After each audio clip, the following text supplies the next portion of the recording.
Your son passed away last year. On the 19th of February. Okay. Yeah. And can you tell us a little bit about kind of what he went through before that point? It was a lot. He was born with Hirschsprung's disease when he was he was diagnosed at 6 days old. So we had no idea that he had internally anything wrong with him.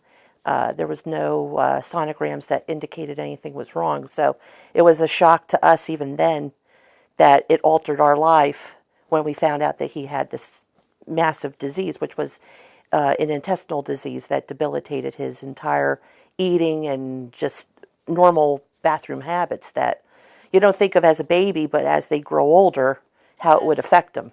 Yeah, I was going to ask what some of the side effects of that are. Well, he couldn't stool for 4 days. So he was born at Women's and Babies Hospital. And we knew something was wrong. He wasn't our first.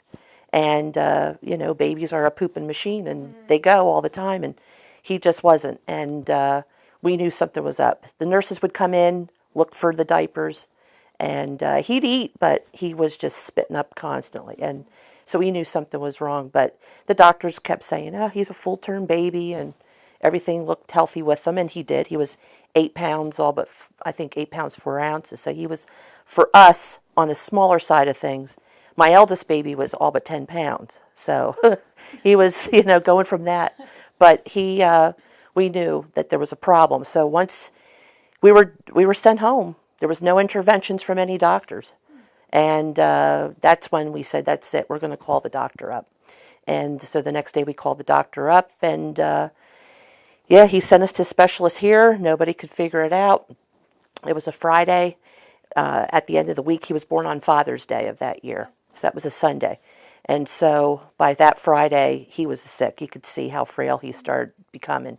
And then we had to get him to the Penn State Children's Hospital. And that's where, within an hour of our arrival, they redid a study from the morning before, which they were waiting for, to determine what was the cause. And they said, we have to take him to surgery. Okay. So he, as a 6-day-old infant, he went to surgery, and he was in there for 5 hours. And that's when we found out that it was the Hirschsprungs, the word Hirschsprungs, okay. Which was basically, you have ganglion cells. Everybody has them. But for some reason, they didn't develop in his colon. Or if they were there, something was just preventing it from working right. And they had to remove his entire colon, so he had an ostomy bag and IV nutrition. And for a mom to hear that you can't feed your baby, whether you're breastfeeding or bottle fed, it was horrific. And we also had our other two, which were 4 and 2 years old. So as a stay-at-home mom, I was never away from them. So it really altered our life big time. And as he grew, how did things kind of change? We never made him feel sick. That's the thing. If he was here right now, he would be behind the camera. He'd be involved in everything. But we never made him scared of the hospitals. He had to live in some hospitals, but we never left him alone. It was either myself or my husband tag team in duties. So as a career that I have, I put that on hold and basically had to become a nurse for him. So that was central line care. Other people know it as a Broviac. That was his artificial means of nutrition that was going into him. And that also, allowed him to go to hospital very frequently because they get infected. So that's sepsis. That when they become infected, that's life-threatening. So we had many unpredictable, lengthy admissions to the Penn State Children's Hospital. And for 4 years of his life, we figured out probably about 2.5 years we lived at the Penn State Children's Hospital. And that was living there 24/7, never leaving that hospital. And in that time, you had employers that did not want to understand. Mortgage companies didn't want to understand. And so you had to try to change society's way of thinking because it wasn't no fault of his own or our own. Right. But how are we going to survive this without... Right, you need to take care of your child. Taking care of the whole family. Right. And not fall apart because that's what happens. So we did not become a statistic. It made us all stronger. Made me I'm very aggressive with the outside factors that was trying to rip that apart, And so, but for the most part, Tony was not able to go to school. He was not able to eat freely, like going into the refrigerator and just pulling something out. The remaining intestine was very, very sick. And so that artificial nutrition, he had to wear a backpack pretty much 24 hours a day. 7 days a week. That meant we had a nurse come to the home, do blood work on him, so his life was very compromised, but you would have never known with the reactions and the actions that he had that was really affecting him. What did affect him was, I guess, when summertime came and he couldn't swim, and as he was growing, he was very limited on what he could do and what he couldn't do. But we had an above ground pool, and we put him on a raft, and he did get some enjoyment that way. But as he got older and he fully understand what was going on, then you could see the effect of it. But never psychologically did it mess with him. He always had outlets. He loved Legos, and you talk about Disney. I mean, when I told Todd we went to Disney 60 times in 8 years, there's the reason why. He had a Make-A-Wish trip, and so he was very involved. He was very active. He loved history, and yeah, so we homeschooled the kids. My other two were, they were not sick. They were stable. But there was never any animosity between the boys, I mean, they would fight. They would carry on, but they kept Tony in his place that he wouldn't become this child who could get selfish, Right. And have this chip on his shoulder. Tony never had a chip. If anything, he'd throw chips.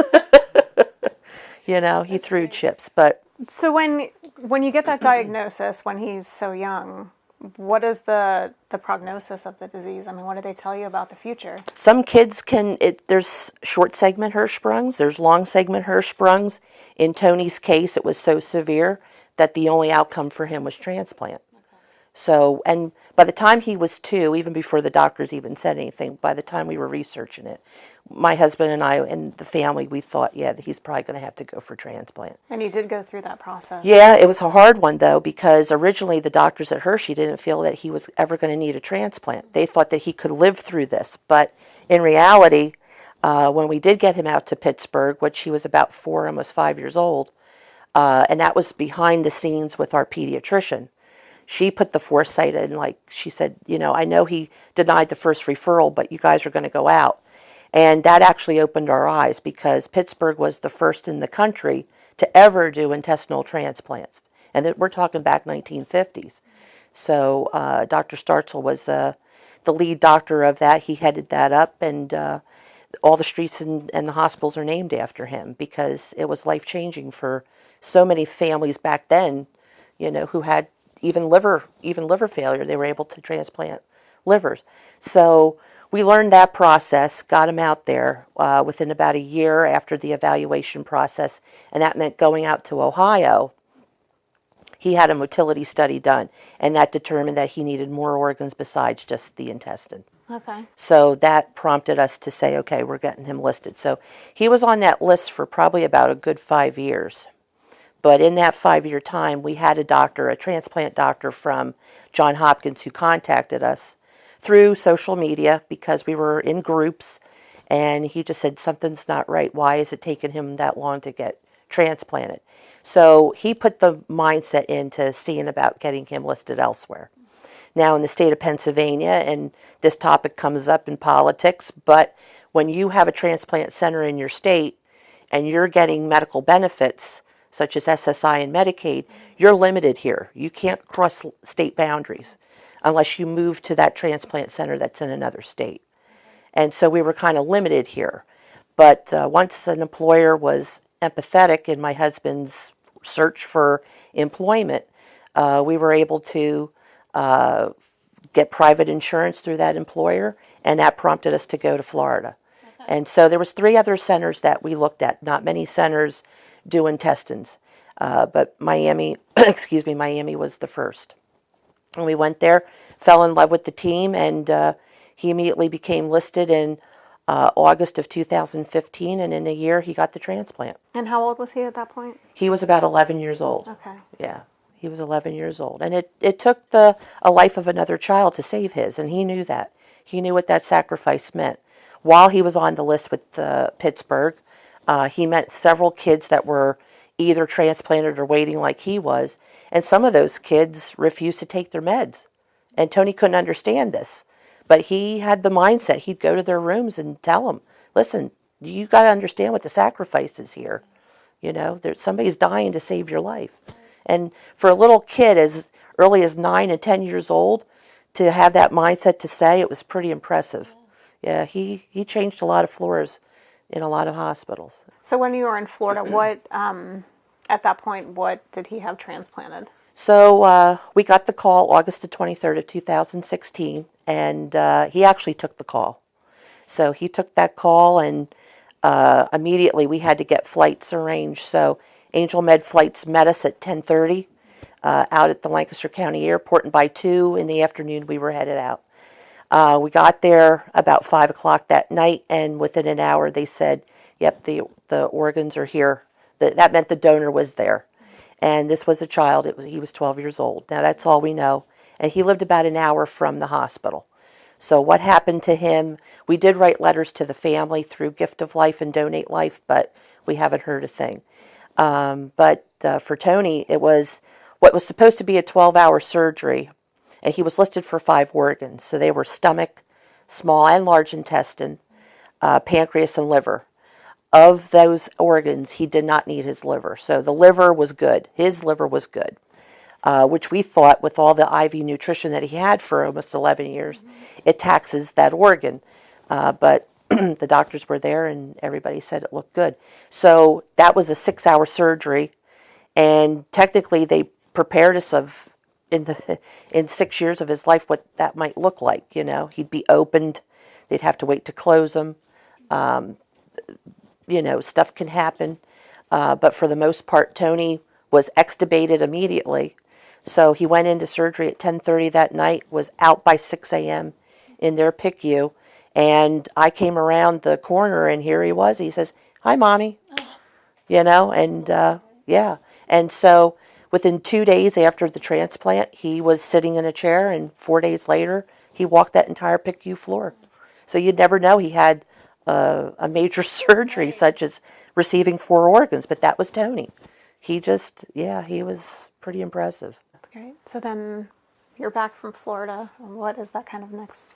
Well, it's been difficult. It's been challenging. You know, here we are. We were waiting for him to come home. Clipper Stadium, the mayor was going to do stuff for him. You know, a big ticket take parade because, you know, you don't hear of somebody in our area receiving, I mean, you hear 1, maybe 2 organs, but not 4, you know. And Tony made such a huge impression on our county. And he was part of the Donate Life campaign for 3 years in our state. So he was one of 9 children that was part of that campaign, raising awareness for organ donation. So, yeah, we were heavily involved, and now here we are, you know. We know where he's at. People say, well, you know, we're sorry for your loss. It's us that's lost. We know where he's at. You know, it's a different mindset.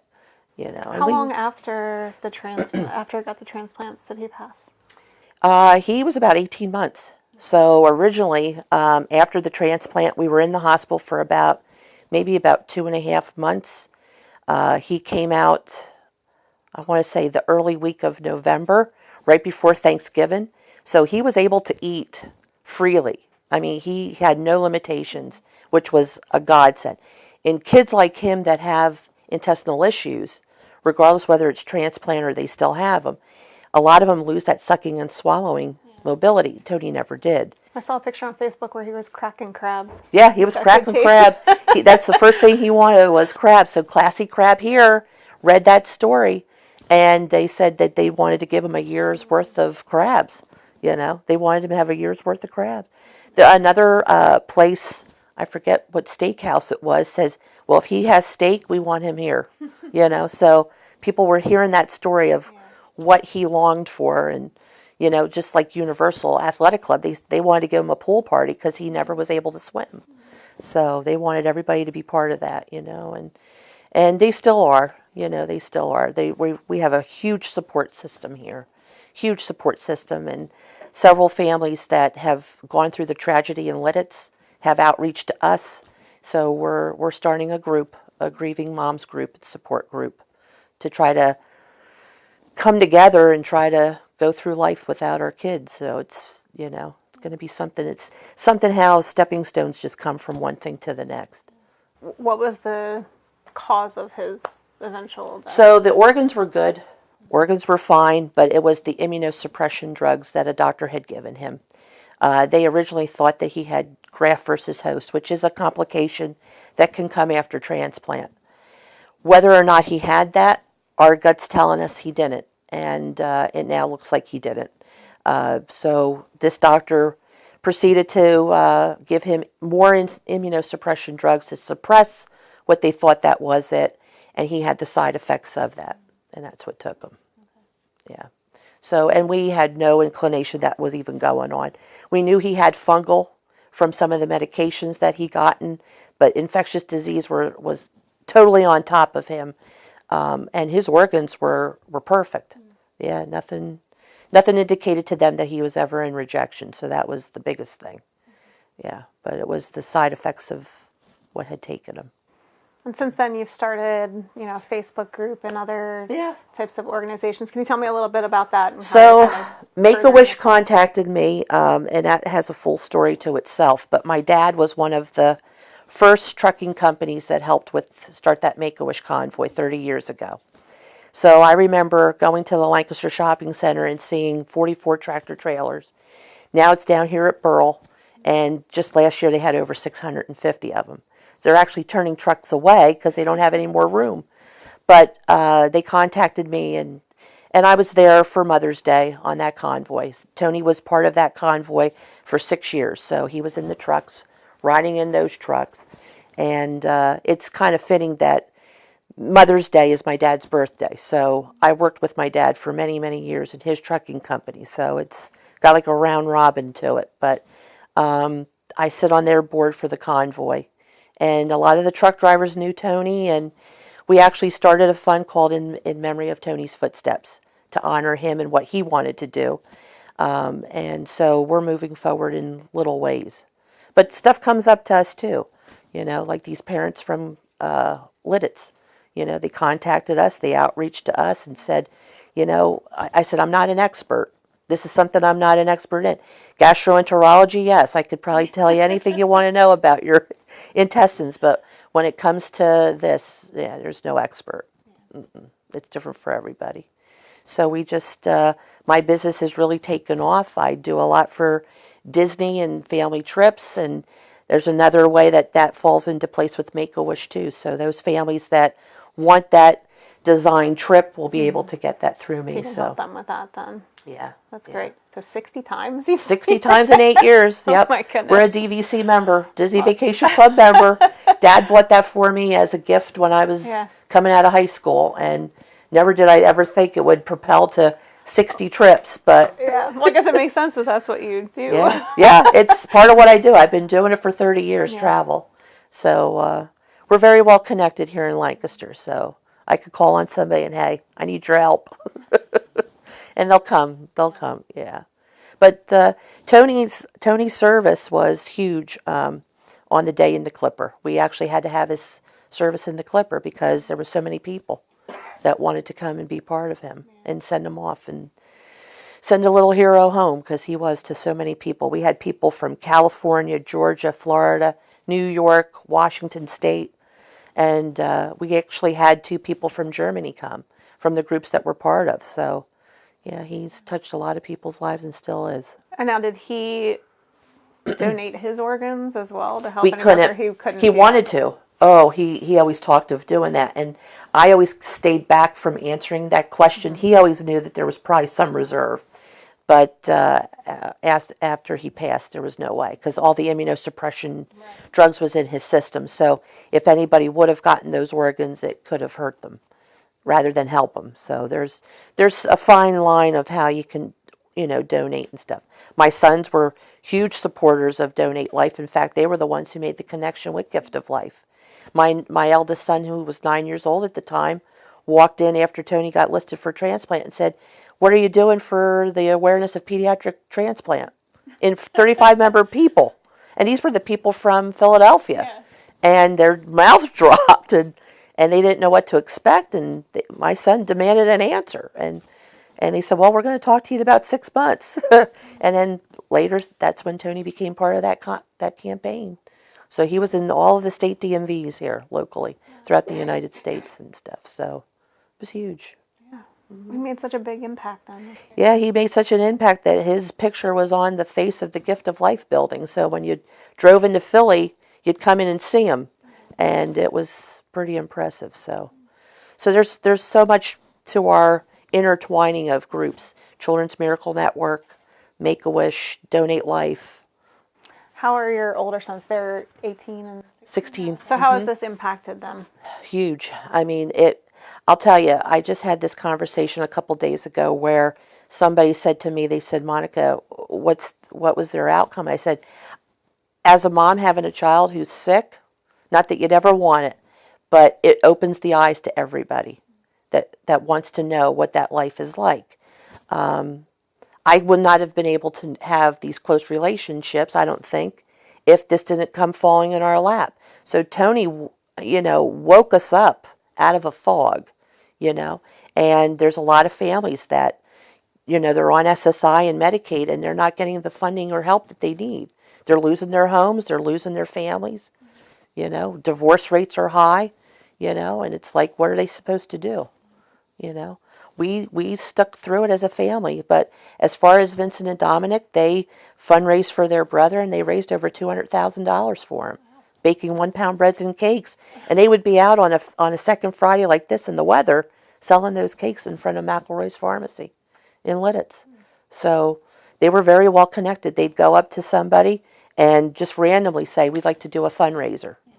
And they would not only help their brother, they'd help Make-A-Wish, they'd help Children's Miracle Network, even Aaron's Acres, whomever that was, they understood that. So they remember going up as little as they were, because we never sugarcoated anything with them about their brother, and we would live in that children's hospital at the Penn State Children's Hospital. So they would see those kids who were sick with cancer and other ailments that it just wasn't a broken leg and, you're in there for 3 days. Some of these kids live in there for months. So what would you say Tony's kind of legacy is with his passing? What would he want people to remember? Gosh, his spirit. He was just such an inspiration to people. He never was a stranger. He'd go up to somebody randomly and just ask these questions. Just, you didn't know where they were coming from, and yet they became a family friend. So that evolved, and people said, well, I guess now, you're not going to be posting on Facebook as much as you did. And we always looked for that. It was almost like a book for them. And I said, no, we're still gonna. That's what Tony would want, And he makes his presence known. He still does. For people who believe in that, he still makes his presence known. And he'll put the fire under me. I think I have some time off. I don't. I don't. So I know definitely we're going to be seeing him again. You don't put a little spirit like that down. My father was like that too. And they got a rolling force. So that's one thing he did. He empathized not being around his grandfathers. Both of them had passed way before he was born or even thought of. But he really empathized being with them. And so when he passed, I knew exactly where he went. Yeah. So they're up there having a ball.